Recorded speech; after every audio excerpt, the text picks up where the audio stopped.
హరి ఓం. ప్రియాత్మస్వరూపులారా, నీతి శాస్త్రం నుండి కొన్ని శ్లోకాల్ని మీతో పంచుకుంటూ వస్తున్నాను. దానిలోనే మరో కంటిన్యూషన్ చెప్తానండి. ఇవి 2 శ్లోకాలు కలగలిపి ఒక కథానువర్తనంతో పెద్దలు చెప్పడం పరిపాటి.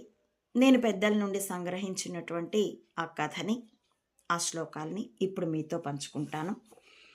ఒక అందమైన కుర్రవాడికి పండిత పుత్రుడు, కానీ అతడికి చదువు అబ్బలేదు. పండిత పుత్ర పరమసుంఠ అన్నట్టు అతడు విద్యాగంధం లేనివాడైనాడు. కానీ అందమైన వాడు, యవ్వనుడు. ఆ తండ్రి గారి పేరు చూసి ఇంకో పండితుడు తన పిల్లనిచ్చి పెళ్లి చేశాడు. అతడి భార్యకి అర్థమైపోయింది భర్త విద్యాగంధం లేనివాడని. నలుగురితో పాటు అతడికి భోజనం వడ్డిస్తూ, అత్తవారింటికి వచ్చిన ఆ భర్తకి వడ్డిస్తూ ఆ అమ్మాయి ఈ మాట అతడికి మాత్రమే వినబడేటట్లు ఈ శ్లోకం చదివిందట. రూప యవ్వన సంపన్న విశుద్ధ కుల సంభవాః విద్యాహీనా న శోభంతే నిర్గంధా ఇవ కిం సుఖాః.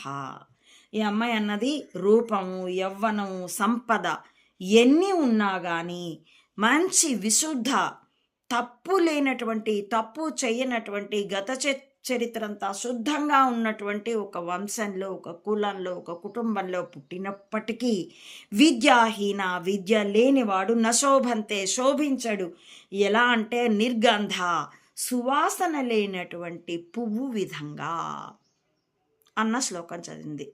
సుగంధం లేనటువంటి పువ్వుని చూస్తామే తప్ప తుంచి తల్లోనూ పెట్టుకోరు, తెంపి దేవుడి అర్చనకు, దేవతార్చనకు ఉపయోగించరు. కాబట్టి అందంగా ఉంది, పెటల్స్ ఉన్నాయి, రంగురంగులుగా ఉంది, కానీ గడ్డి పువ్వు వాసన లేదు, దాన్ని గడ్డి పువ్వుగానే అంటారు, అది శోభించదు. అలాగే విద్యాహీనుడు శోభించడు. ఈ పిల్లవాడికి రోషం వచ్చింది. ఎవరెవరన్నా ఏం పర్వాలేదు, కానీ కొత్తగా పెళ్ళయింది, భార్య అంత మాట అన్నది అని అతడు కినిసి కోపం వచ్చి, రోషం వచ్చి కాశీకి వెళ్ళిపోయాడు. కొన్నేళ్ళు అక్కడే ఉన్నాడు, బాగా చదువుకున్నాడు, అధ్యయనం చేశాడు.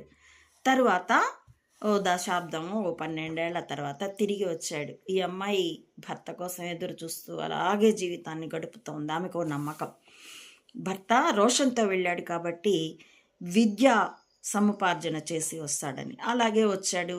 అత్తవారింట్లోనూ ఆ అబ్బాయి కన్నవారి ఇంట్లోనూ చాలా పండగ చేస్తారు. సరే, విందు జరుగుతోంది. అప్పుడు ఈ అమ్మాయి అతన్ని తెలుసుకుందాము, అతడి స్థితి ఏంటో అని అందరికీ వడ్డించిన వంట